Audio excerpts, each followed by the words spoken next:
Hi hello నమస్తే welcome to my channel. అందరికీ శివరాత్రి శుభాకాంక్షలు. మేము ఇంట్లో శివరాత్రి రోజు మేము ఎలా పూజ చేసుకున్నామో చూపిస్తున్నానండి.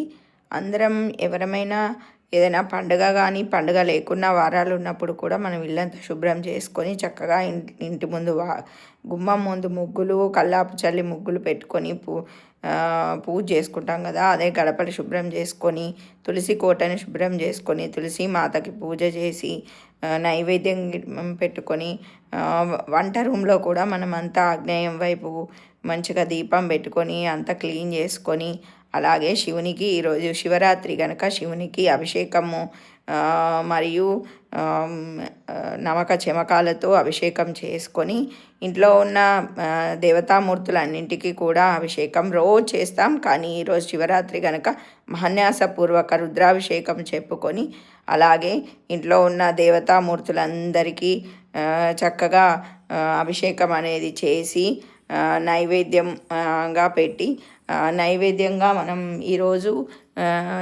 కందగడ్డలు అంటారు కదా, వాటిని నైవేద్యంగా చక్కెరతో కలిపి నైవేద్యంగా పెట్టి మళ్ళీ శంకు పుష్పాలు అలాగే త్రిదళాలు బిల్వపత్రాలన్నీ అంటే ఏక బిల్వం ఉంటే ఏక బిల్వం, త్రిదళం ఉంటే త్రిదళం ఆ శివునికి సమర్పించి తెల్ల అక్షంతలు చక్కగా గంధంతో పూజ చేసి అమ్మవారికి శివునికి పూజ చేసి నైవేద్యం గిన పెట్టి హారతి ఇచ్చి చక్కగా మనం కూడా ఆ హారతిని తీసుకొని ఆ శివుని యొక్క అనుగ్రహాన్ని అనేది పొందాలి. ఈరోజు మొత్తం ఉపవాసంగా ఉండాలి.